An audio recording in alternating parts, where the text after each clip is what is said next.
बाई तुझा आशीर्वाद प्रेक्षकांनो, मालिकेचा जबराट प्रोमो आता इकडे आपल्या समोर आलेला आहे।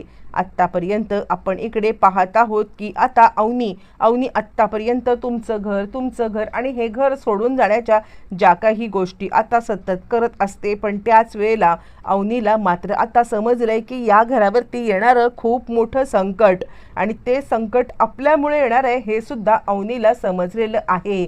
आणि त्या संकटाशी डील करण्यासाठी अवनी मात्र सज्ज झाले। आपलं सगळं शिक्षण पणाला लावत अवनीने या सगळ्यामध्ये मात्र आता खूप मोठं डील केलेलं आहे। आणि ते डील म्हणजे मात्र आता या सगळ्यामध्ये अवनीने मात्र आता इकडे हे घर हडप करणाऱ्या सुलू आणि दत्ता या दोघांना मात्र आता चांगलाच धडा शिकवलेला आहे।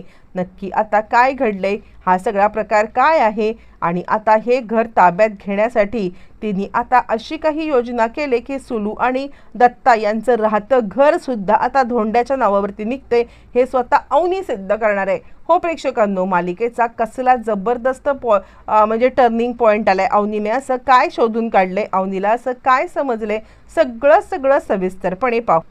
इकडे आता आपण पाहतोय की धोंड्या तात्या हे आता काही झालं तरी सुद्धा अवनी आणि राजा यांनी एकत्र राहावं यासाठी आपल्या परीने प्रयत्न करत आहेत। त्यांना आता समजवण्याचा प्रयत्न करतोय तो म्हणजे स्वतः आता इकडे यशादादा की नाही तुम्ही असं करू नका, पण नाही ते काही ऐकायला तयार नाहीत। त्यातच आपण पाहिलं आणि त्याच वेळेला आपण आता पाहिलेलं आहे की हे सगळं होत असताना मात्र आता अवनी इकडे राजाला मिठी मारते। राजाला काहीच कळायला मार्ग नाहीये आणि त्याच वेळेला धोंड्याचा दार उघडतात आणि दार उघडून पाहतात आणि यशाला म्हणतात बघितलंस म्हणजे या नवरा बायकोच्या मध्ये राग रुसवा असणं हेच आता लक्षण आहे, ते म्हणजे प्रेमाचं। तुला कळतंय का, तुझं लग्न झालंय का आणि सतत ते तू आपलं खडी रेती हेच सांभाळ असं म्हटल्यावरती आता इकडे यशादा म्हणतो अण्णा तुम्ही काय बोलताय, सततचा टोमणा आता मारू नका हा। यावरती तो म्हणतो काय रे, टोमणा मारला तुला काय राग येणार आहे, राग आला तर काय लग्न करणार आहेस राजासारखं, तुझ्यामध्ये हिम्मतच नाही रे राजासारखं लग्न करायची असं म्हणत कंटिन्युअसली ते आता इकडे यशादाला टोमणा मारतच आहेत। आणि यशादा मात्र आता चिडलाय। बरं हे सगळं होत रात्री आता अवनी आणि इकडे सगळेजण झोपी गेलेले आहेत, पण ज्या वेळेला अवनी आणि सगळेजण झोपी गेलेत आणि त्याच वेळेला मात्र आता आपण इकडे पाहिलेलं आहे की अचानकपणे धो मुसळधार पाऊस आता कोसळायला लागलेला आहे। ज्या वेळेला धो मुसळधार पाऊस आता कोसळतोय आणि त्याच वेळेला राजा आणि सगळेच जण मात्र पाहतायत तर अख्खा पावसामुळे घर भिजलेलं आहे, सगळीकडे पाणीच पाणी आणि त्यानंतर मात्र आता सगळेच जण इकडे तिकडे धावत आहेत आणि पाण्याला मात्र आता म्हणजे पाणी हे करण्यासाठी फडकी लावतायत, डोक्याला काय काय बांधलंय आणि त्यानंतर मात्र आता इकडे तिकडे धावाधाव करत आहेत। पण अवनी मात्र या सगळ्यामध्ये हे परिस्थितीला अजिबात तिला हे माहितीच नाहीये, कारण तिच्या घरामध्ये कधी गळणं किंवा धडपडणं हा प्रकार माहितीच नसल्या कारणाने मात्र आता अवनी इकडे पूर्णपणे गडबडलेली आहे आणि अवनीला कळतच नाहीये, पण तिला इतकं कळतंय की आपण सुद्धा याच्यामध्ये यांची मदत करायला पाहिजे, कशी काय ते काही माहीत नाहीये। आणि मदत करण्यासाठी आता ती इकडे त्याच लोकांच्या सारखी आता पातेली घेते, इकडे तिकडे धावत आता सगळ्या पद्धतीने मात्र आता ती हे दाखवण्याचा प्रयत्न करते आहे। पण या सगळ्यामध्ये सुलू दत्ताला सांगायला लागते जा ही संधी आहे आणि त्यानंतर ती सांगते की जा आत्ताच्या आत्ता तू जा आणि इकडे व्हिडिओ बनव आणि तो व्हिडिओ ज्युनियर देशमान्यांना पाठव, जेणेकरून मात्र आता त्यांच्या बहिणीचे इथे कसे आणि काय हाल होत आहेत हे त्यांना समजेल। आणि त्यानंतर मात्र आता ते या सगळ्यामध्ये काहीही झालं तरी सुद्धा इकडे येऊन त्यांच्या मुलीला घेऊन जातील, कारण खरं सांगू का तर ही मुलगी इकडे आहे ना, त्यामुळे मला असं वाटते की या घरावरती ना सतत काही ना काहीतरी आशीर्वाद कोणाचा तरी आहेच। म्हणजे तो म्हणतो ना धोंड्यासारखा बाईचा आशीर्वाद, तर ती आल्यापासून खरंच आशीर्वाद आलाय आणि आता हे घर सोडून ती गेली नाही ना तर आपल्यासाठी महाकठीण आहे। म्हणून आता दत्ता व्हिडिओ करत आणि आता ज्या वेळेला तो शूटिंग करतोय, पण त्या शूटिंगमध्ये जरी आता गळताना हे दिसत असलं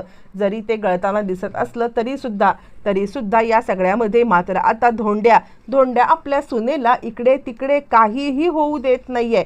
धोंड्या आपल्या सुनेला मात्र आता असा जपतोय की बाकी कुणीही भिजलं तरी चालेल, पण आता धोंड्याची सून म्हणजेच अवनी हिच्या डोक्यावरती तो छत्रीच घेऊन फिरतोय. बाकीचे 4 जण मात्र आता पाणी कसं बाहेर काढायचं किंवा आता काय करायचं हे सगळं विचार करत असताना धोंड्या मात्र आता आपली सून कशी भिजणार नाही याचा विचार करत मात्र आपल्या सुनेच्या डोक्यावरती सतत आता ती छत्री घेऊन फिरतोय. आणि इकडे त्याला आता राजा म्हणतोय, तुमचं काय चाललंय तात्या, म्हणजे आम्ही इकडे सगळेजण आता ही भांडी लावतोय, हे करतोय, आणि आता तुम्ही काय करताय. यावरती तो म्हणतो, करा रे, तुम्हाला जे काय करायचं ते करा, पण मी एकच काम करणार, माझी सून नाही भिजली पाहिजे. काय सूनबाई, असं म्हणत मात्र आता अवनीला कळतच नाहीये की इतकं ह्यांचं प्रेम आणि इतका ह्यांचा हे बघून काय करू. ती खूपच भारावून गेलेली आहे आणि या सगळ्यामध्ये ती आता पाहते आहे आणि ती म्हणते, अहो नाही, माझं भिजण्याचं काही नाहीये. असं म्हटल्यावर ती मात्र आता आणि ती आता सांगायला लागते, काय चाललंय तुमचं, कशासाठी हे सगळं तुम्ही आता करत आहात. आणि त्यावरती धोंड्या म्हणतो, असं कसं सुनबाई अजिबात भिजली नाही पाहिजे. असं म्हणत धोंड्या आता तिला अजिबात भिजू देत नाहीये. बरं, हे सगळं होत असताना मात्र आता सुलू आणि दोघं जण मात्र आता विचार करतात, ह्या धोंड्याचं चाललंय तरी काय, म्हणजे हा अजिबातच आपल्या सुनेला इकडचं काडी तिकडे करू देत नाहीये. या धोंड्याचं मात्र आता अतीच झालंय, काहीतरी याचा आता बंदोबस्त करायलाच पाहिजे असा विचार दोघं जण करत आहेत.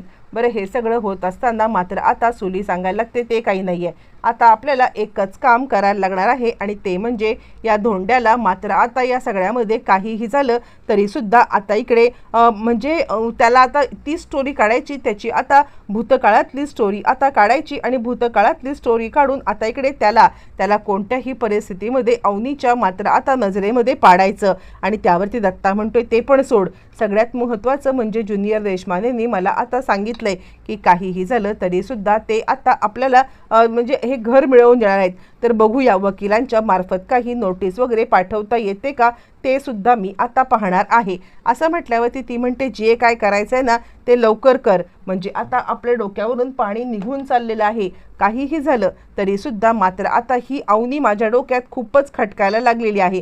तू एक काम कर, हे एकदा का घर हे निघून गेलं ना, हे घर एकदा निघून गेलं की काहीही झालं तरी सुद्धा ही अवनी कशाला इथे थांबेल, म्हणजे तिचा आसराच जर का निघून गेला तर या सगळ्यामध्ये ती आता इथे थांबणारच नाहीये ना. असं म्हटल्यावर ती लगेचच मात्र आता इकडे ज्युनियर देशमानेंना कॉल मात्र आता इकडे लगेचच ते सांगतात की वकिलांची नोटीस पाठवा, कारण एकदा का वकिलांची तुम्ही नोटीस पाठवलीत ना की त्यानंतर मात्र आता हे घरच पूर्ण निघून जाईल आणि घर निघून गेल्यावरती मात्र आता तुमची अवनी इथे कशाला थांबायला येते, तुमची अवनी आता इकडे थांबणार सुद्धा नाहीये.